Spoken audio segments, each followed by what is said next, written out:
Պարոն Հարությունյան, խնդրեմ։ Շնորհակալություն, հարգելի փոխվարչապետ,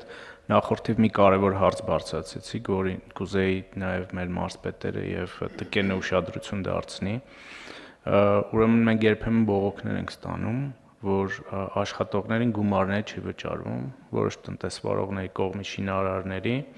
եւ շատ են դեպքերը, չեմ ասի բոլորը, բայց շատ են դեպքերը, որ օրինակ պարոն Վարդանյանի հետ Քաղաքաշինչ կոմիտեի նախագահի թելը բռնում ենք, գնում ենք բում պատճառների եւ պարզվում է, որ տնտեսվարողը կամ պատշաճ չի հանձնել աշխատանքը, որպեսզի պետությունից ստանա գումարը, կամ գումար է ստացել եւ իր տասնյակ այլ նախագծերի վրա է ծախսել եւ այդ տնտեսվարողները այսպես տարածում են, որ պետությունը գումարը չի տալիս։ Եվ ես կուզեմ, որ կոմունիկացիան ճիշտ ապահովենք տեղերում, նաև աշխատողների հետ այս զրույցները տանենք, որ ֆիքսենք, որ մենք որևէ դեպքում պարտքեր չենք գոյացնում, որովհետև հազար անգամ ասել ենք, որ մենք գումարի խնդիր չունենք վճարելու, պարզապես տնտեսվարողները պատշաճ չեն հանձնում աշխատանք կամ ընթացիկ աշխատանքներ, որպեսզի գումարները ստանան,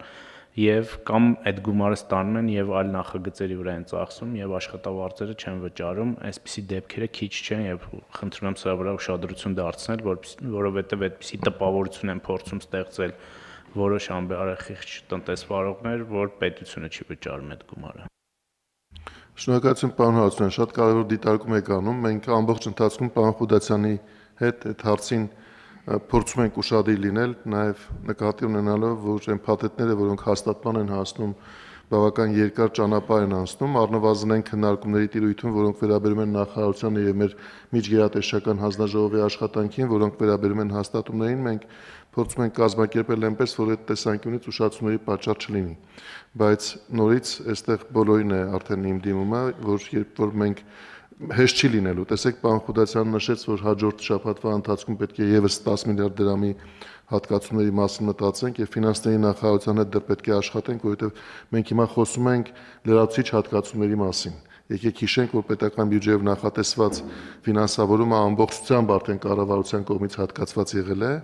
եւ նաեւ այս 2 միլիարդ 828 միլիոն դրամը լրացուցիչ հատկացման շնորհիվ է կատարվում։ Եվ այն 10 միլիարդ դրամը, որ մենք հաջորդ շաբաթվա ընթացքում կֆինանսավորենք, նույնպես լրացուցիչ հատկացումների միջոցով է տեղի ունենալու եւ դրա արդյունքում անհրաժեշտ է, որ նաեւ կապալառու կազմակերպությունները իրենց աշխատակիցների նախ եւ առաջ եւ հետո նաեւ մատակարարների նկատմամբ պարտավորություններ պատշաճ կատարեն, որովհետեւ դրանից կապված է այս ամբողջ տպավորությունը ծրագրի իրականացման եւ դրա արդյունքների։ Պարոն Հարությունյան, Ես ամենևին չասեցի, որ որոշ օղակներում պետական դանդաղումներ չի լինում, այդպիսի դեպքեր էլ ա եղել, ես չասեցի բոլոր դեպքերում, բայց դեպքերի մի ահագին հատվածում իմ ասած իրավիճակն է ստեղծվում։